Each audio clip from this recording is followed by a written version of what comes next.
Chapter 4 of Your Invisible Power by Genevieve Behrend and read to you by Katherine Damstetter. Operation of your mental picture. The operation of a large telephone system may be used as a simile.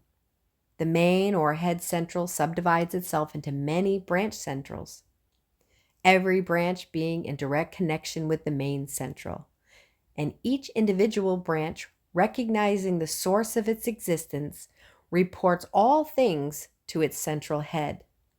Therefore, when assistance of any nature is required, new supplies, difficult repairs to be done, or whatnot, the branch in need goes at once to its central head. It would not think of referring its difficulties or its successes to the main central of a telegraph system, though they might belong to the same organization. These different branch centrals know that the only remedy for any difficulty must come from the central out of which they were projected and to which they were always attached. If we, as individual branches of the universal mind, would refer our difficulties in the same confident manner to the source from which we were projected and use the remedies which it has provided, we would realize what Jesus meant when he said, "Ask and ye shall receive." Our every requirement would be met. Surely the Father must supply the child. The trunk of the tree cannot fail to provide for its branches. A man came to me in great distress, saying he was about to lose his home in the South. In his own words, it was mortgaged to the hilt, and his creditors were going to foreclose. It was the house in which he had been born and had grown into young manhood, and the thought of losing it filled his heart and mind with sorrow, not only from a money standpoint, but from the standpoint of a sentimental association. I explained to him that the power that brought him into existence did so for the purpose of expressing its limitless supply through him, that there was no power on earth which could cut him off from his source except his own consciousness, and that, in reality, he would not be cut off then. I explained to him that he had it, but was unable to recognize that it was there, and said to him, "Infinite substance is manifesting in you right now." The next week, on Sunday, just before leaving my dressing room in the Selwyn Theater to give my afternoon message, I received the following note. "Dear Mrs. Behrend, I want you to know that I am the happiest man in the whole city of New York. My home in the South is saved. The money came in the most miraculous way, and I have telegraphed enough to pay off the mortgage. Please tell the people this afternoon about this wonderful power." You may be sure I did, explaining to them that everything animate or inanimate is called into existence or outstandingness by a power which itself does not stand out. The power which creates the mental picture, the originating spirit substance of your pictured desire, does not stand out. It projects the substance of itself, which is solidified counterpart of itself, while it, the power, remains invisible to the physical eye. Those will appreciate the value of visualizing who are able to realize Paul's meaning when he said, "The worlds were formed by the word of God. Things which are seen are not made of things which do appear." There is nothing unusual or mysterious in the idea of your pictured desire coming into material evidence. It is the working of a universal natural law. The world was projected by its self-contemplation of the universal mind, and this same action is taking place in its individualized branch, which is in the mind of man. Everything in the whole world, from the hat on your head to the boots on your feet, has its beginning in mind and comes into existence in exactly the same manner.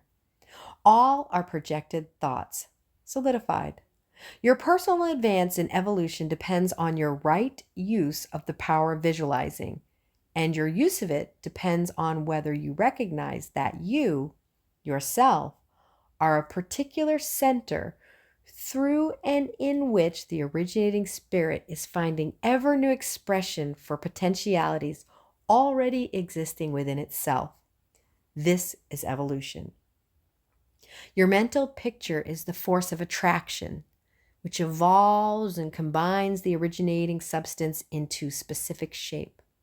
Your picture is the combining and evolving powerhouse, in a generative sense, so to say, through which the originating creative spirit expresses itself. Its creative action is limitless, without beginning and without end, and always progressive and orderly. It proceeds stage by stage, each stage being a necessary preparation for the one to follow. Now, let us see if we can get an idea of the different stages by which the things in the world have come to be. Troward says, if we can get at the working principle which is producing these results, we can very quickly and easily give it personal application. First, we find that the thought of the originating life or spirit concerning itself is its simple awareness of its own being. And this, demanding a relationship to something else, produces a primary ether, a universal substance out of which everything in the world must grow. Troward also tells us that through this awareness of being as a necessary foundation for any further possibilities, it is not much to talk about. It is the same with the individualized spirit, which is yourself. Before you can entertain the idea of making a mental picture of your desire as being at all practical, you must have some idea of your being, of your I am. And just as soon as you are conscious of your I amness, you begin to wish to enjoy the freedom which this consciousness suggests. You want to do more and be more, and as you fulfill this desire within yourself, localized spirit begins conscious activities in you. The thing you are more concerned with is the specific action of the creative spirit of life, universal mind, specialized. The localized God germ in you is your personality, your individuality. And since the joy of absolute freedom is in the inherent nature of this God germ, it is natural that it should endeavor to enjoy itself through its specific center. And as you grow in the comprehension that your being, your individuality, is God particleizing himself, you naturally develop divine tendencies. You want to enjoy life and liberty. You want freedom in your affairs as well as in your consciousness, and it is natural that you should. With this progressive wish, there is always a faint thought picture. As your wish and your recognition grow into intense desire, this desire becomes a clear mental picture. For example, a young lady studying music wishes she had a piano in order to practice at home. She wants the piano so much that she can mentally see it in one of the rooms. She holds the picture of the piano and indulges in the mental reflection of the pleasure and advantage of having it, that it will be to have the piano in the corner of the living room. One day she just finds it there, just as she had pictured it. As you grow in understanding as to who you are, where you came from, what the purpose of your being is, and how you are to fulfill the purpose for which you are intended, you will become a more and more perfect center through which the creative spirit of life can enjoy itself. And you will realize that there can be but one creative process filling all space, which is the same in its potentiality, whether universal or individual. Furthermore, all there is, whether on the plane of visible or invisible, had its origins in the localized action of thought or a mental picture.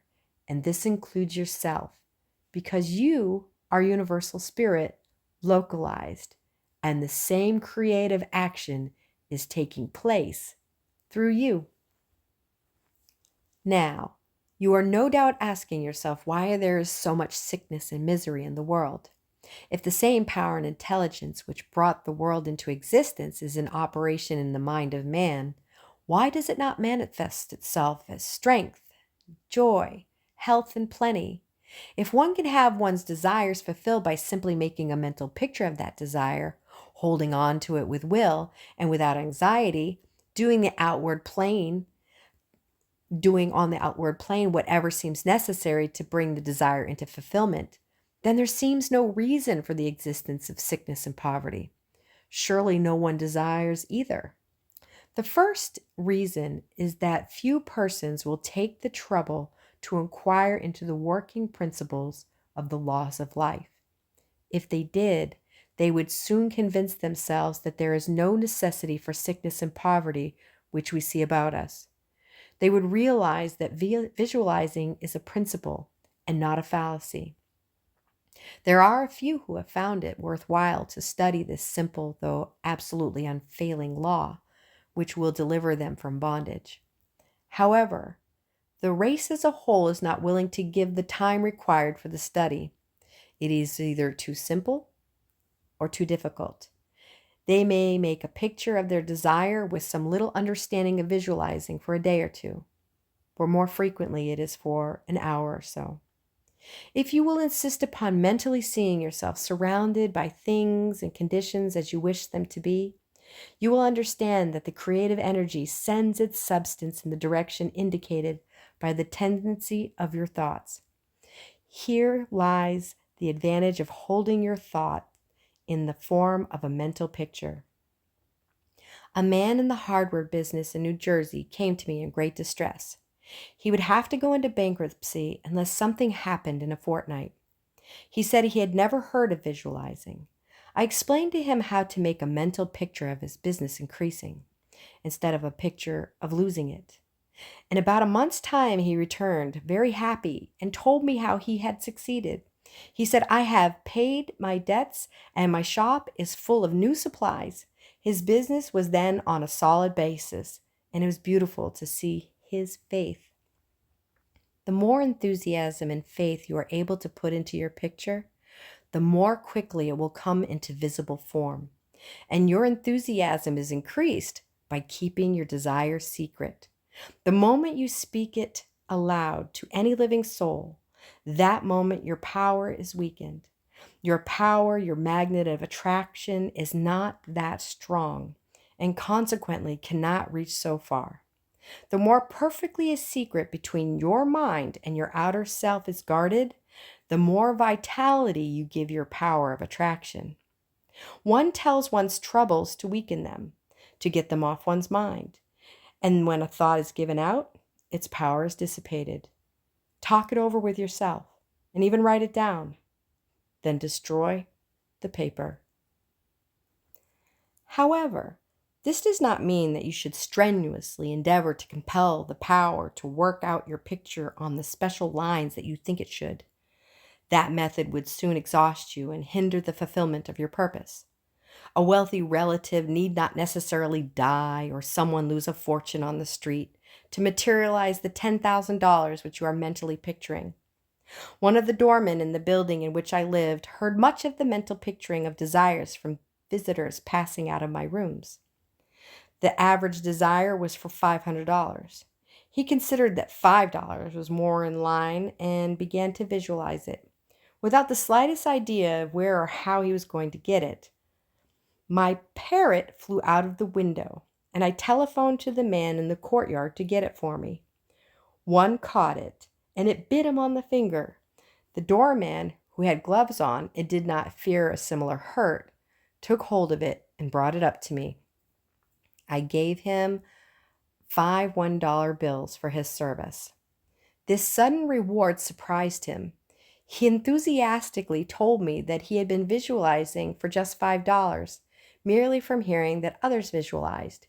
He was delighted at the unexpected realization of his mental picture.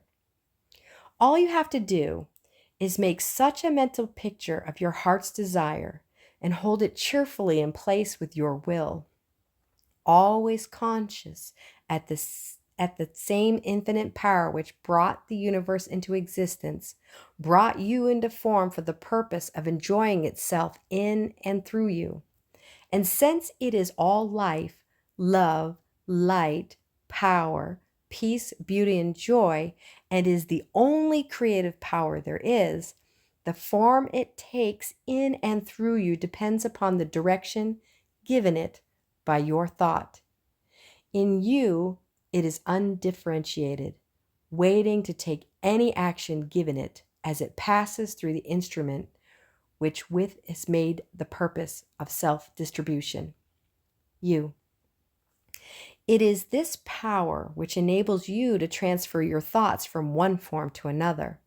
The power to change your mind is the individualized universal power, taking the initiative, giving direction to the uninformed substance contained in every thought.